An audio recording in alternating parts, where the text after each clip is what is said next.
Expose 24 news ने नदियों के आसपास रहने वाले लोगों की नींद उड़ा दी है। जैसे जैसे नदियों का जल स्तर बढ़ रहा है, नदी के तट पर बसे हुए गांवों के लोगों में बेचैनी बढ़ती जा रही है तथा उनके अपने अस्तित्व पर खतरा नजर आ रहा है। सिद्धार्थनगर जिले की सदर तहसील के बंजरहा गांव के बगल में बह रही कूला नदी भी इन दिनों जोरों से कटान कर रही है। यहाँ तक कि गांव से निकलने के लिए जो एकमात्र रास्ता है उसके करीब भी नदी पहुंच चुकी है और इसको अपनी लहरों में लेने के लिए लगातार आगे बढ़ रही है।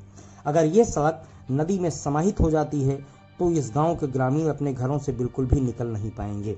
आपको ये भी बता दें, ये नदी हर साल बाढ़ में कटान करती है और सैकड़ों एकड़ जमीन नदी के लहरों में समाहित हो जाती है। इस गांव के लोग पहले भी कई बार जनप्रतिनिधियों के यहाँ चक्कर लगा चुके हैं तथा उनसे सिर्फ कोरा आश्वासन ही इनको मिला हुआ है और किसी भी प्रकार की कोई कार्रवाई नहीं हो पा रही है।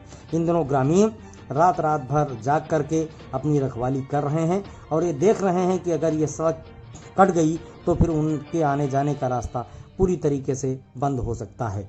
स्थानीय प्रशासन को इस कटान की सूचना दी जा चुकी है, परंतु वो भी हाथ पर हाथ धरे बैठा हुआ है और उसकी तरफ से भी किसी भी प्रकार की कोई कार्रवाई नज़र नहीं आ रही है। वहीं जब इस मामले में लोगों ने जिलाधिकारी से मुलाकात की तो इस मामले पर उनका कहना था कि जब भी बाढ़ आती है तो खेत कटते रहते हैं और जिन लोगों की भी ज़मीन कटी है उनको लेखपालों के माध्यम से नदी के उस पार ज़मीन को उपलब्ध करा दिया जाता है।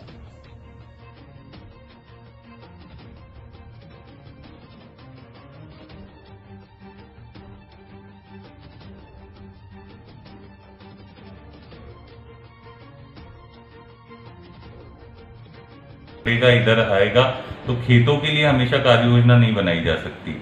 कोशिश हमेशा यही रहती है कि बाढ़ में की कोई भी जन हानि या उनकी परिसंपत्ति मतलब घर या पक्के या पशु हानि ना हो, पहली प्रायोरिटी ये रहती है। खेतों का हमेशा होता है कि अगर इधर कटान होता है तो लोगों को लेखपाल वो रिपोर्ट बना के सर्वे बना के जहाँ खेत जमीन छोड़ती है तो नदी उधर हम लोगों को बैठा देते हैं सर्वे करके।